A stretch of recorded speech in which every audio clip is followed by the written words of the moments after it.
Alhamdulillah. Assalamualaikum warahmatullahi wabarakatuh. Alhamdulillahi rabbil alamin. Allahumma salli ala Muhammadin wa ala alihi wa ashabihi ajma'in. Alhamdulillah, di rindangnya pohon mangga yang sudah berbuah ini, kita akan mengkaji tentang adab mencari ilmu. Hukum mencari ilmu dalam Islam adalah wajib. Rasulullah SAW bersabda, "Thalabul ilmi faridatun ala kulli muslimin." Jadi setiap muslim itu wajib. Orang Islam yang tidak menuntut ilmu, dia dosa. Dan ingat, Rasulullah pun bersabda, "Man yuridillahu bihi khairan yufaqihu fid din." Barang siapa yang dikehendaki Allah kebaikan baginya, Allah pahamkan agama. Jadi kalau orang diberi harta, gelar, pangkat, jabatan, kedudukan, popularitas, banyaknya follower, ataupun kekaguman orang, itu tidak ada apa-apanya. Tapi orang yang dimudahkan oleh Allah paham agama, ini adalah ciri-ciri orang yang akan mendapat kebaikan yang banyak dalam hidupnya. Karena menuntut ilmu adalah jalan dilapangkan menuju ahli surga.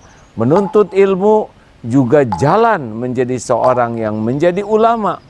Ulama adalah orang innama yakhsyallaha min ibadihil ulama. Sesungguhnya orang-orang yang takut kepada Allah adalah ulama. Dan ingat, kalau kita meninggal, salah satu yang mengalir pahala tiada terputus adalah ilmu yang manfaat. Kita dapat ilmu, kita terangkat derajat, yarfa'illahu alladhina amanu minkum walladhina utul ilma darajat. Oleh Allah ditinggikan derajat orang yang mencari ilmu, yang memiliki ilmu. Ditinggikan derajat, dimudahkan ke surga, pahala mengalir tiada terputus, dan menjadi orang yang insya Allah berderajat tinggi di sisi Allah. Bagaimana adab-adabnya? Yang pertama, dalam mencari ilmu itu semuanya tergantung dari niat. Allah Maha tahu niat. Wa asiru qaulakum awijharu bih innahu alimun bidatis sudur. Mau engkau rahasiakan kata-katamu, mau engkau jaharkan, sesungguhnya Allah tahu isi hati. Kenapa ada orang yang berilmu banyak tetapi dia tidak mendapat manfaat dari ilmunya? Dia sulit untuk mengamalkan ilmunya. Dia pun kalau menyampaikan tidak ada ruh bisa mengugah dan mengubah orang lain. Pasti niatnya yang salah. Harusnya apa? Inna sholati wa nusuki wa mahyaya wa mamati lillahi rabbil alamin. Sesungguhnya sholatku, ibadahku, hidupku, matiku semata-mata karena Allah. Termasuk mencari ilmu. Ilmu hanya akan membawa keberkahan kalau diniatkan untuk mengabdi kepada Allah Subhanahu wa taala. Yang dicita-citakan satu saja. Dengan ilmu kita mengenal Allah, dengan ilmu kita mengenal jalan yang Allah sukai dan yang tidak Allah sukai. Dengan ilmu, insya Allah kita menjadi orang yang dicintai Allah. Yang kedua adalah doa. Mengapa? Karena doa itu menunjukkan kita sangat mengandalkan Allah. Doa yang paling ringkas mencari ilmu adalah dalam Al-Quran, Rabbi zidni ilma. Ya Allah, tambahkan ilmu padaku. Mau ditambah, Rabbi zidni ilma warzuqni fahma. Dan rizkikan kepadaku kepahaman. Ini penting meminta, karena ilmu seluruhnya milik Allah. Dan ilmu bisa sampai kepada kita hanya dengan izin Allah. Ilmu sangat banyak.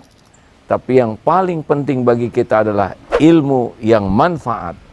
Dan Allah lah yang Maha tahu, yang kuasa membuat kita paham, membuat kita bisa mengamalkan, dan membuat kita bisa menyampaikan. Yang ketiga adalah adab kepada guru yang menjadi sumber ilmu. Ini adab kepada guru ini termasuk sesuatu yang membuat ilmu kita berkah. Dengan adab yang baik kepada guru, maka ilmu itu membawa kebaikan bagi kita, mudah kita amalkan dan bisa kita sampaikan. 4. Bersungguh-sungguh. Manjadda wajada. Walladzina jahadu fina lanahdiyannahum subulana. Dan orang yang all out mengerahkan segala daya upaya di jalan yang Allah sukai, maka pasti Allah lebih menunjukkan jalan-jalannya. Maka kesungguhan seseorang menentukan apakah Allah akan memberikan tambahan ilmu atau tidak. 5. Jangan maksiat. Maksiat ini racun.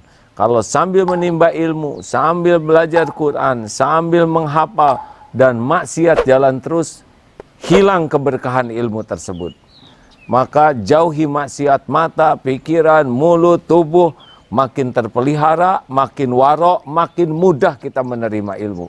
Seperti gelas bening, cahaya masuk akan menerangi seisi gelas dan menerangi yang lainnya.